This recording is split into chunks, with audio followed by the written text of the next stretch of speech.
Avant de commencer réellement la modélisation du projet, nous allons visualiser les fichiers qui sont mis à votre disposition.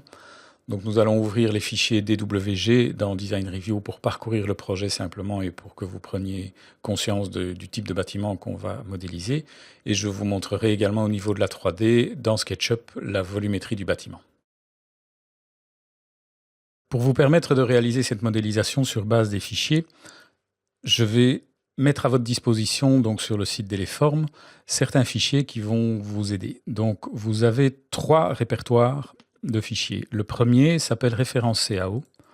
Et dans ce répertoire, vous allez trouver 6 fichiers DOG, 6 fichiers AutoCAD. Alors, pourquoi Noé? Ça, j'ai laissé. En fait, donc, pour la petite histoire, cette maison est construite à Bruxelles. Elle m'a été donnée, donc tous les fichiers m'ont été donnés par un ami architecte, et chez lui, ce projet, c'était le projet Noé. Donc moi, j'ai laissé le nom pour qu'il ait sa référence visible ici. Donc voilà pourquoi le nom Noé. Maintenant, vous avez ici, au niveau de la nomenclature des fichiers, un aspect relativement simple. Donc vous avez les P qui représentent les vues en plan, les V qui représentent les coupes verticales. Et donc vous avez les niveaux XP01, 00, 10, 20. Donc le -1, le rez-de-chaussée, le premier étage, le deuxième étage. Et puis vous avez 2 fichiers V qui sont les 2 coupes verticales.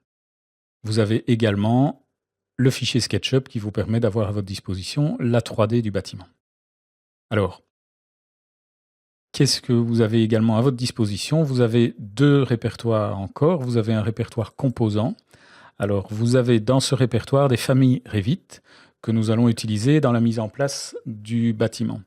Alors, ce sont principalement des familles de composants 2D et demi. Nous verrons ce que je veux dire par des composants 2D et demi quand nous allons les réaliser. Il en manque ici 1 ou 2, donc nous allons créer directement dans Revit les premières familles pour que vous compreniez et vous appréhendiez la méthode de création de ces différentes familles. Mais forcément, nous n'allons pas passer notre temps à créer toutes ces familles 2D les unes derrière les autres. Donc la méthode sera utilisée sur base d'une famille et je mets à votre disposition toutes les autres familles qui vont vous permettre d'implanter tout ce mobilier et autres éléments dans le projet directement.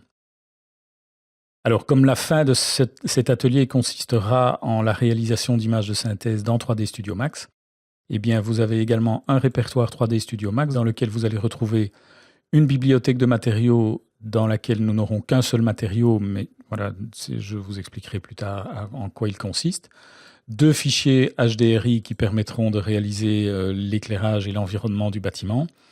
Et puis 2 séries de fichiers PNG qui permettront de créer 2 types de parquets différents dans le fichier. Voilà, donc tous ces fichiers-là sont à votre disposition.